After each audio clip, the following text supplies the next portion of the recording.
Yo, welcome to Hot Streak. You already know what it is. It's your boy Carlos in the studio, and I am not alone once again. What's poppin'? It's Young Saif. What's in the good? building and not in the building. Ooh. Yeah, so let's kick it off. NBA recap of this past week in the NBA. We've had All-Star Weekend, which started out with the Rising Stars Challenge, Team World versus Team USA, and Team World came out with a hot hand in the fourth quarter and actually won the game. Bogdan Bogdanovic won the MVP, and then that was pretty good. There's some good highlights. Donovan Mitchell in between the legs dunk during the game, warming up for Saturday night, which was the 3-point contest, the slam dunk contest, and the skills challenge. As far as the skills challenge, Spencer Dinwiddie from the Brooklyn Nets. Yeah, he actually came out and won. Joel Embiid tried to cheat and win, but he ended up failing. That was cool to see. And how about Devin Booker, dude? That 3-point contest. Yeah, I was about to say Devin Booker really just put on a record. He knocked down 20 of 25 in his final round. That's incredible. We all know Devin Booker is a shooter's like dream right there. He's just you need someone to shoot the ball. Call Devin because he can score 70 points in a game. And finally the Suns can hang up a trophy. Like, oh my God, it's been so long. Oh man, and he actually beat out Clay, which was. It was kind of cool to see, like, the next best shooter beating out one of the greatest shooters of all time. And then the slam dunk contest was, I don't know, I had mixed feeling about it. It was good. It was very eventful. There were some really good dunks, nice athletic participants. I do think, though, that Donovan Mitchell won that strictly off of hype. Just because he put on a Vince Carter jersey, and he copied the Vince Carter dunk, he won. I thought Larry Nance's dunk was better than his.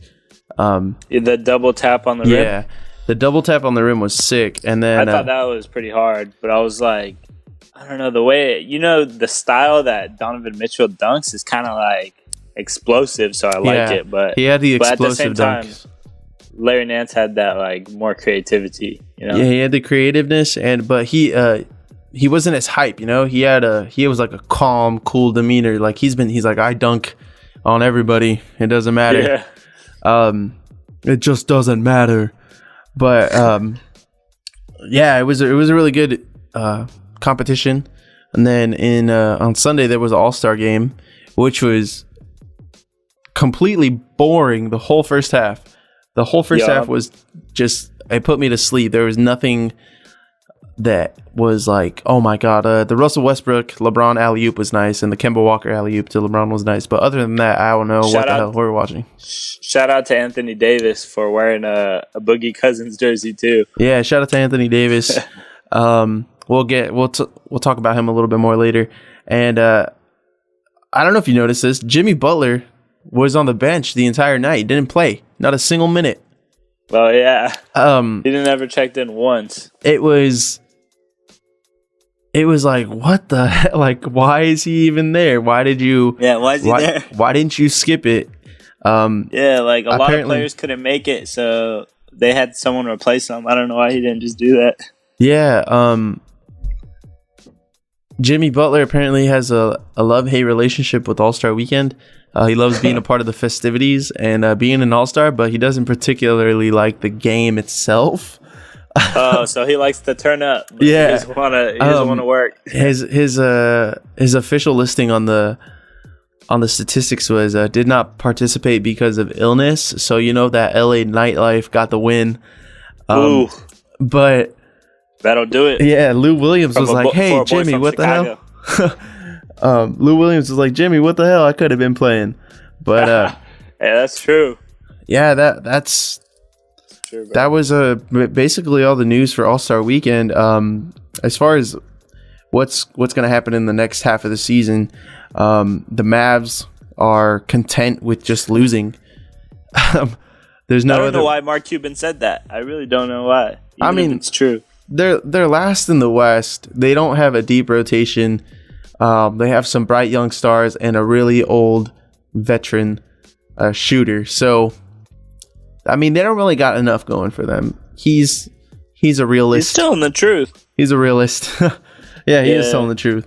But like now when we go and play the Mavs and we lose against them, because I'm pretty sure we did not too long ago, the Lakers. Yeah, that was it's true. Just like, dude, what the hell? I don't think they're tanking though, because I think they're just like giving the new guys a shot, which is essentially tanking, but you know, it's just giving them minutes because they're planning for the future. Yeah. But so that's why I think they could still win. Like, I don't think those guys are going out there and fixing the games to lose. No. They're definitely just going to be sporadically changing the lineups and looking for minutes for players that are building towards the future. But I mean, this draft class is pretty deep, so maybe they do want that number 1 pick to see if they can pick up potentially Trae Young or whoever top college prospect, whatever option is available. I mean, I'm pretty sure they're going to be keeping an eye out for that draft pick and that draft selection. Like I said earlier, we were talking about Anthony Davis a little bit. Yeah. So, Anthony Davis, the brow, he thinks he's quote unquote said that they would, if Boogie Cousins was still healthy, that they would make it all the way through the playoffs and play in the finals. Basically, no one could stop them, is what he was saying. Maybe, I don't know. Like, you would have to beat the Rockets and the Warriors just to make it out of the West. And none of these guys have playoff experience. Yeah, that's what I was saying. Besides Rondo. You have Rondo, who's going to guard the best guard on the other team, and then you have no one else who's going to guard the next best player on the other team because everyone else is a shooter. You know what I mean? Can you wait for DeMarcus Cousins to be in the playoffs? Because you know how like flagrant he gets and kind of just like he gets technicals a lot, ejections. I feel like that would happen a lot in the playoffs because there's so much more like tension and competitive spirit and like things matter more. So they're going to try to foul him and piss him off, you know? So I feel like, I don't know, like maybe not their first year, but I could definitely see them both in the finals. Yeah, definitely. And I mean, when DeMarcus gets back and healthy and 100%, it's going to be interesting what the Pelicans decide to do with that team and how to build around those two guys, assuming that he does re-sign with them in the summer. And then apparently the New York Knicks have moved on from Joakim Noah. I know he was assigned to the D-League, and he was not really making it up into the NBA, but I think his career is pretty much over when it comes to the NBA. The league just sped past him. He's not really a type of player that can survive in this new style NBA. He's a big man. He's not very athletic. He can't shoot. He can't shoot free throws. Plays defense and rebounds, I guess. Teams need a little bit more. But have you seen the Eastern standings recently? I'm actually looking at the standings right now. Eastern Conference. Who's up number 1? The Eastern Conference right now is the Toronto Raptors. They got a 2-game lead on the Boston Celtics. And then Cleveland, Washington, Indiana, Milwaukee, Philadelphia, and Miami. Damn, and then you got that's, I don't know. That's kind of a crazy conference because it's so close. Look, everyone in the top 8 has 30 wins to like 34. And then the Celtics have 40 and the Raptors have 41. Yeah. That's a pretty tough conference right now because everyone's pretty much even leveled. Yeah, a lot of those teams, right? But I think that the Cavs have gotten maybe a step up. But I think the the Bucks, the Wizards, the Heat, the Sixers, Pacers. Oh man, The Pacers could be a problem. yeah, definitely. Yeah, and then the West, we have Houston, half game up from Golden State, San Antonio, Minnesota, Oklahoma, Denver, Portland, and New Orleans. And then the bottom half of the standings, the Nuggets and the Pelicans are within half a game of each other, and Oklahoma. So the 5th and the 8th seed are within 2 games of each other. And and then the 9th and the 10th seed are right there, 2 games within each other between the 8th. And then the Lakers sitting at the 11th seed are like 8 games behind the 8th spot. But then you got the 18 club right there, 12 through 15. The Grizzlies, Kings, Mavericks, and Suns. 18 and about 40 for each of them. And they're all on like 7 losing streaks. The Lakers are on a 3 losing streak, but hopefully when Lonzo comes back on Friday, I think he's coming back Friday, we'll have our squad getting ready to. Yeah, that's going to be interesting with the new lineups, the new team. It's going to be pretty good to see the Lakers come back and see how they finish out the next half of the season, the last half of the season, potentially trying to make a push into that playoff spot. Maybe the Pelicans drop, maybe the Jazz get in. I know that the Lakers are going to have to beat teams that are already above them. They're going to have to beat Oklahoma. They're going to have to beat Denver. They're going to have to beat Portland and New Orleans and the Clippers and the Jazz to make sure that they have a spot ready. Imagine Donovan Mitchell leading the Jazz into the playoffs in his rookie year. Yeah, they're in an 11-game win streak. It's the highest win streak in the league, I think, right now. Damn, yeah, they are. Wow, 11 wins. Yeah, it's crazy. 18 and 9 at home. Yeah, and this week the NBA started yesterday, Thursday. So the second half of the season's already underway, and the playoff push is on. Teams are going to have to play a lot of physical games to get these wins and try to secure a spot in the postseason. As far as the NFL, I don't know unless you got anything else to add to the NBA, Saif. No, we pretty much covered it all. Yeah, the NFL is already some minor transactions going around the league. Nothing too big. This week, the Dolphins actually franchise tagged Jarvis Landry, which kind of bummed me out because I was assuming that the Raiders were going to try to make a push in free agency for him, but the Dolphins are going to keep him under that franchise tag for this year. He's a great receiver, so I know that he's trying to make a lot of money. And the Bucks actually released Doug Martin, who was averaging less than 3 yards a carry for the past 2 seasons. So they're going to look for a new feature back. Probably going to target somebody in the draft and free agency to try to get their offensive woes fixed. Yeah. And as far as for the Jaguars, they signed Mercedes Lewis again to a 13th season, all with Jacksonville. So he's been their number 1 tight end for the past 13 years. That's pretty crazy. Loyalty. And there's not much on the NFL right now. Gronk potentially might retire, potentially might not retire. Waiting to hear on that. I don't think we're going to hear anything on that pretty soon. He's probably on vacation right now, trying to take his mind off the loss and just spending time getting healthy. And then the NFL or the Raiders, since they hired the new coach, John Gruden, there's been talks about just not rebuilding the team entirely, but bringing in a lot of new pieces and cutting some players, saving on some cap space, trying to pay Khalil Mack. A lot of the positions that need upgrades have been looked at, and they already released David Amerson, so they cut their losses with him and just decided to move on. So there's going to be some interesting names floating around right now in the I guess the birth of the off season. It's like barely getting its feet under it, and we'll hear some more pretty soon.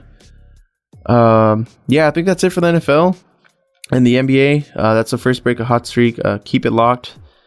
If you're listening on Hits 101, stay tuned. You can listen to some nice tunes right now as picked by yours truly and Saif. And then we'll be back with some soccer news. Hey, how y'all doing? This is Saif, and you're listening to Hot Streak Podcast. Yo, we're back on Hot Streak. What's good? Hope you guys enjoyed that music break. So right off the bat, man, Champions League this week, UEFA Champions League. We had some pretty good games last week. And this week followed up with some pretty good games. First off, we had Bayern Munich versus Besiktas, which is a Turkish club. And as you would expect, Bayern Munich being the powerhouse that they are, they dominated in this game. I believe Besiktas had a first half red card, so they played the entirety of the second half with some change from the first half with 10 men only, and a nice attacking team like Bayern Munich decided to take advantage of that and decided to pour on the goals, man. 5 goals in the first leg of the Champions League knockout stage for them. That was at home, so they have 5 home goals in their favor. Next week, or actually it's 3 weeks from now, that they've traveled to Besiktas to play the second leg. I don't really see Besiktas coming back from 5-0 down. It's pretty impossible. I've seen some crazy stuff in the Champions League, but never that. And especially against two teams that are not as evenly matched as we would like. And the other two teams that played this week, earlier this week, that I was able to see, and during the recording, able to watch highlights on or analysis. Chelsea versus Barcelona. This game was in London, Stamford Bridge. Chelsea came out and they had a difficult time getting possession of the ball, but when they had possession, they did take advantage, and they were a lot more, I would say, clinical with their striking. The game was a tie, but Chelsea did look dominant in the first half when it came to taking their chances and testing the keeper. Willian hit the post twice, and then he ended up getting a goal in the second half, which was impressive because they were out on the lead against a very tough Barcelona side. And then quick fun fact about this, before Tuesday, Messi had played 8 games versus Chelsea and had scored 0 goals against the club in his career. They were saying that was all the talk of the week. I believe it. Messi has over 500 career goals in his whole entire career. Not one was scored on Chelsea. And then Tuesday rolls around, everyone's looking at the little man. Where is he going to go? Is he going to be able to score against this team? What's going to happen? And sure enough, he actually got the equalizer. But the second leg is in 3 weeks. They're going to be playing in Barcelona. It's a very tough field to play at when Barcelona are playing top notch like they have been for a while now. And it's going to be interesting to see. Barcelona has the away goal on this leg, so I can't wait to watch that game. And then Wednesday, there were some games that obviously we were not able to see the final outcome of those games since this is recorded on Tuesdays. But Sevilla was up against Manchester United, and Shakhtar was against Roma. The coach for Sevilla said that the way that they see Manchester United is that they attack very well through Alexis Sanchez, so it's time to limit his productivity on the field. I'm eager to see if that actually does happen. And in the Premier League, there's some rumors swirling. Chelsea and Arsenal are trying to outbid each other for the services of Real Madrid's Marco Asensio. Hey. The Wonder Kid, I mean, you can't knock him. I saw his debut last year. He scored a couple good goals, and then he got his name recognizable on the team sheet. Scored a couple good goals against Barcelona in the summer, and he's been a good player for Real Madrid. The thing is, there's talks about offloading a lot of players from this Real Madrid team in the summer, so he might potentially be one of those players that leaves to find a different club. There's some big Premier League clubs waiting for him. They're eager to have him on the team. And as far as the fixtures for this weekend, Saturday we have Liverpool versus West Ham, and then that's like the premier game for the week, or for Saturday. And on Sunday, Manchester United versus Chelsea. It's going to be a tough stretch of games for Chelsea. Obviously, they played Barcelona, then they play Manchester United. Next week, they play Manchester City, and then the week after, they play Barcelona again. So it's going to be a tough stretch for them. And then on Thursday, Manchester City versus Arsenal. Oh man, I don't even know if I want to watch that game, because Arsenal is going to go up against a juggernaut. But it's going to be a good match, hopefully, and everything goes well for them. And in the Spanish First League, this weekend, earlier this week, actually, Real Madrid played a midweek game on Wednesday. They faced off against Leganes. You'll have an update on that by the time you listen to this recording, so hopefully you paid attention. And on Saturday, Barcelona play against Girona. During the week, Barcelona did not play Philippe Coutinho because he already played Champions League matches with Liverpool earlier this season, so he is ineligible to play in the competition. Dembele was on the bench. As we all know, Dembele is nursing. He's coming back slowly from his injury. They're taking a lot of precautionary measures with him just because he's young.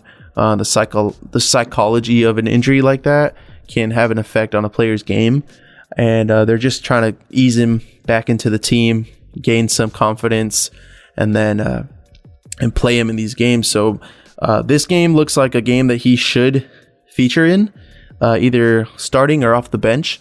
Girona is a good team, but Barcelona is masterclass, and they've been playing very, very well. So keep an eye out for Dembele and Coutinho this weekend.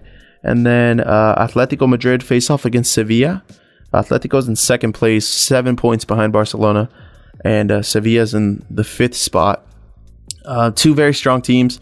Probably gonna be a lot of goals, so stay tuned for that. And then Real Madrid play again on Tuesday. Next Tuesday, they play against Espanyol.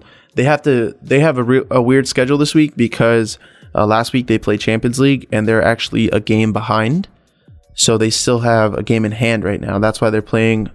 They played Wednesday, and that's why they're playing on Tuesday. Germany, in the German league, there is on Saturday Bayern Munich versus Hertha Berlin, Hoffenheim versus Freiburg, Stuttgart versus Frankfurt, and on Sunday Bayern Leverkusen versus Schalke, RB Leipzig versus Cologne, and on Monday Borussia Dortmund faces off against Augsburg. Borussia Dortmund's Christian Pulisic, the American, has been linked with a couple of transfers for this summer.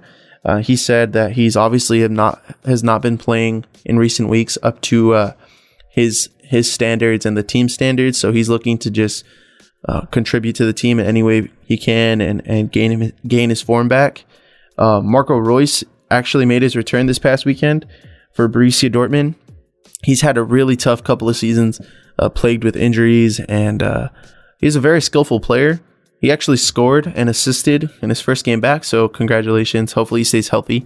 A very, very talented guy that it's fun to watch him play. And then in the French league this week, On Saturday, we have AC Monaco versus Toulouse.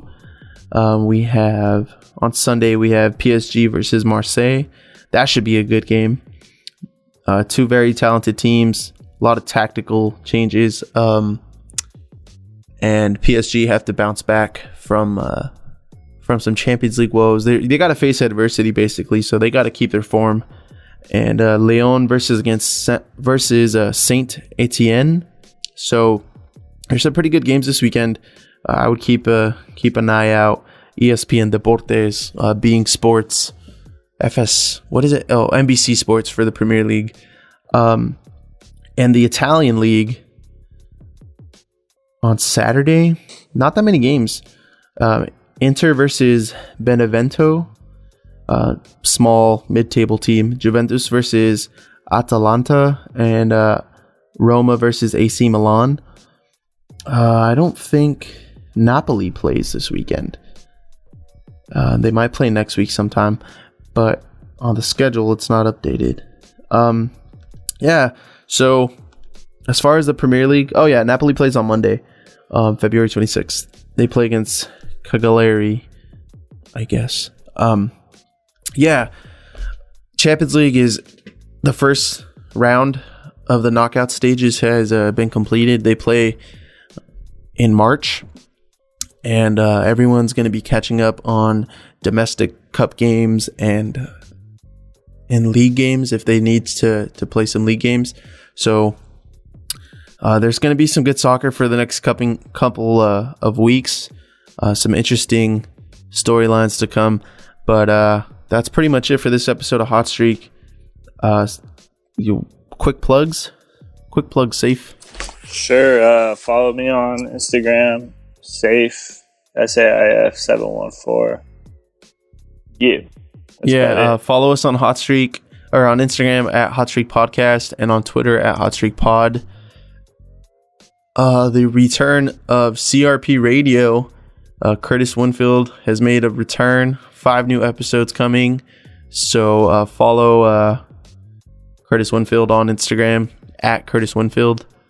And CRP Shows on Instagram at CRP Shows. And then follow the Rodriguez Show on Instagram if you haven't already. At the Rodriguez Show. And thanks for listening.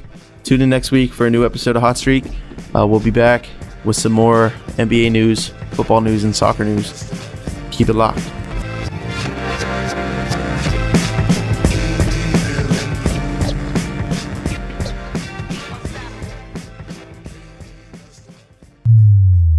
This was a Cesar Rodriguez production. Check out more at crpshows.com.